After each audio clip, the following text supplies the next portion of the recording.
This song has been a symbol of Christmas for decades, with hundreds of interpretations. It is known all over the world, from the US to Azerbaijan. It has been performed by Beyoncé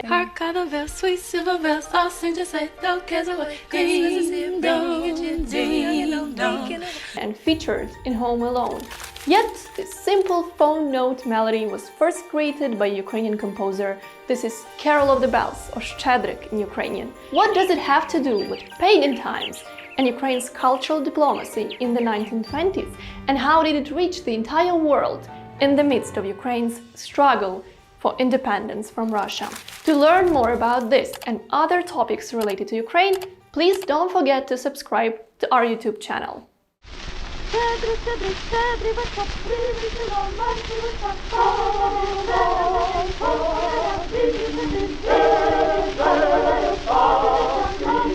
Now a symbol of Christmas, the verse of Щедрик dates back to ancient pre-Christian times. Back then, people celebrated the New Year in the springtime when swallows returned home after winter. To mark the New Year, people sang ritual songs like Щедрик, which tells the tale of a swallow returning home and singing for good harvest and prosperity of a household. Щедрик held a place in Ukrainian folklore until the early 20th century, when it was given new life by Mykola Leontovych, a composer and music teacher from Podillia in central Ukraine. He turned the folk motif into a choral masterpiece, which took him 6 years. In 1916, the choral arrangement of Щедрик premiered in Kyiv, conducted by Alexander Koshyts. Shortly afterwards, the song was performed across Europe, in Czechoslovakia, Austria, Switzerland, France, and others. This was no accident, but rather a planned effort of cultural diplomacy commissioned by Ukraine's government.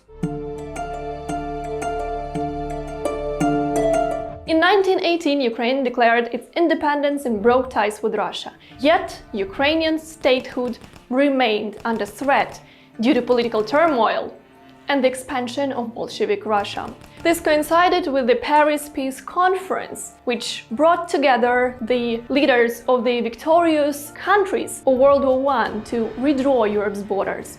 The fate of Ukraine was at stake as well.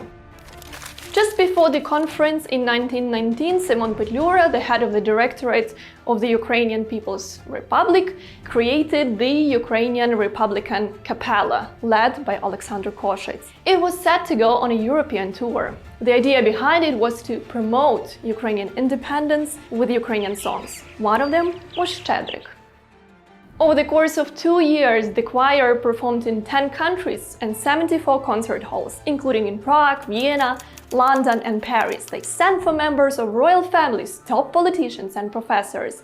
The tour was a success, with Щедрик being a standout hit. Following its premiere in Prague in May 1919, leading Czech conductor Yaroslav Koržička wrote, "The Ukrainians made it here and they won. Unfortunately, for too long, we didn't know much about them and seriously offended them when involuntarily and without information we lumped them together against their will with the Russian people." Щедрик is a masterpiece of folk art, wrote Belgian newspaper Le 20e siècle. Ukraine's cultural maturity should become for the world a legitimization of its political independence, wrote Austrian publication Muzika Divna in 1919. Though Щедрик and the choir received ovations in the West, they didn't save the statehood of Ukraine.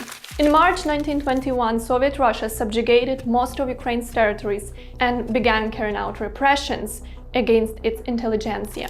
Among those on Moscow's execution lists was Mykola Leontovych, who composed Щедрик. In 1921, when Щедрик was being performed in the West, an agent of the Soviet secret police shot Mykola Leontovych in his father's home in what is now Vinnytsia Oblast. After their tour in Europe, conductor Alexander Koshyts and the choir ended up in the US and never got back to Ukraine, as Soviet Russia would not allow them to return.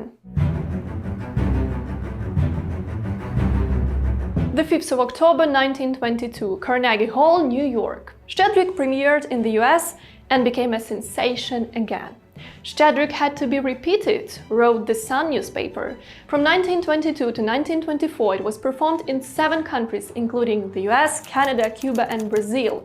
Following the premiere in Rio de Janeiro, Brazilian writer Enrique Coelho Neto wrote, "Sing captive Ukraine, sing little swallows. The spring you are waiting for will come." Yet, winter would last for 7 decades, marked by Russia's repressions, mass murder and torture. Alexander Koshyts would never see Ukraine's spring. He died in Canada almost 50 years before the country proclaimed independence from Russia. In 1936, Ukrainian-American conductor Peter Vilhovsky presented his version of Shtedrik with lyrics in English, which is now known as Carol of the Bells. It became a bestseller, featured in numerous American TV shows, movies and series, while in the Soviet Union, performing Leontovych's works was still banned. In 1990, Carol of the Bells was featured in Home Alone, watched by millions of people in the world, including Ukrainians. This is when many of them heard Shtedrik for the first time, and they didn't even know it was their legacy. Yet, Shtedrik survived, just as Ukrainian nationhood.